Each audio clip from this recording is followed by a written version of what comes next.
people would have a little bit more respect, bro.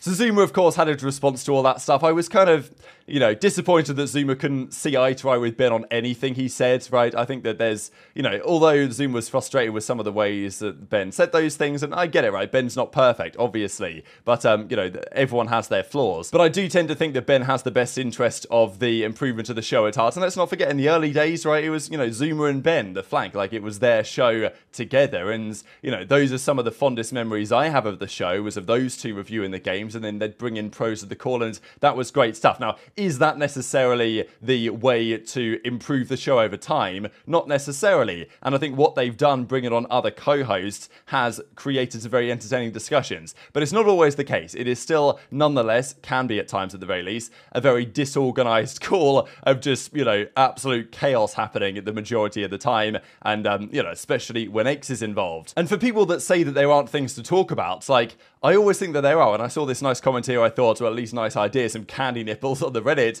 because it's been the case for me in the off-season in the past where, there's not crazy amounts of news happening at the moment, but there's always things to discuss. And even if there is literally zero news, you can still take up a topic idea, like let's say, who's going to be the most improved player? Who's the dark horse team for the season? And as Candy Nipples nicely suggests, what about each host went to the effort of coming up with a sleeper team that can maybe break into the top 4 multiple times? Explain that story, go through it, biggest takeaways from last season, what's the biggest changes we expect to see in terms of players, what flukes are going to fall off again, who's an MW2 merchant, etc, etc. Like, there's lots of ideas that you could do with this. Even look back at previous seasons, some of the storylines that newer fans might not necessarily know. And I know that Zoomaa wants all the shows to be big and, big topics and everything, but, I think people are going to watch if there's good engagement and good discussion. So this is kind of where it gets to nowadays, we get Ball Welcome saying, all right, if we have to blow up the flank, like, what changes should or,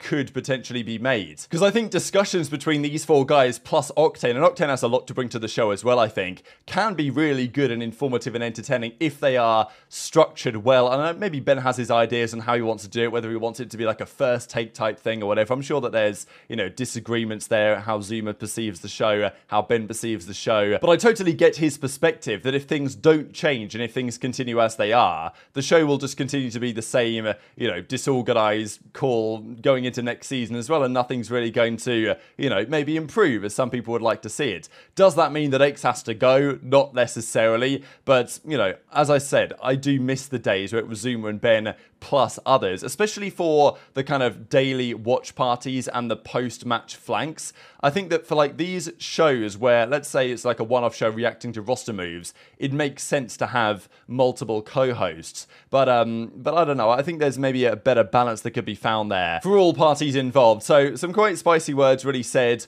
both ways between the two. I'm sure, they're still good friends and they can resolve the issues here, but it does make me wonder what the future of the flank is going to be, because if Ben doesn't feel like Zoomaa wants to take it in the direction that he wants to take it, Ben himself might just decide to call it a day and go do something else. So I don't know what the future holds, but very much interested to your perspective. I got Ben fucking spewing. I went live today, my whole chat's erupting. TacticalRab video, TacticalRab is siding with Ben. TacticalRab doesn't know jack shit. TacticalRab doesn't even know what the fuck's going on with behind the scenes of the flame. He's never talked to me. TacticalRab has never fucking talked to me. I'm sure he's talked to fucking Ben, because Ben talks to fucking everybody. You know what I'm saying? Yeah, I mean, like I said, that's why there's just multiple perspectives that need to be looked at. Like I said, Ben makes it seem like you, especially you, this is your show, have all the time in the world to work exclusively on flank. Like, that's not how that works. Like, Tom is bouncing way more. Apparently, Rab was neutral. Apparently, he was neutral. I don't know. I went live today and everybody was spamming TacticalRab video. Rab is siding with Ben. Rab is siding with, everybody was spamming him. Everybody was saying in my chat, Rab was siding with Ben. Everybody's saying, I stand with Ben. I stand with Ben.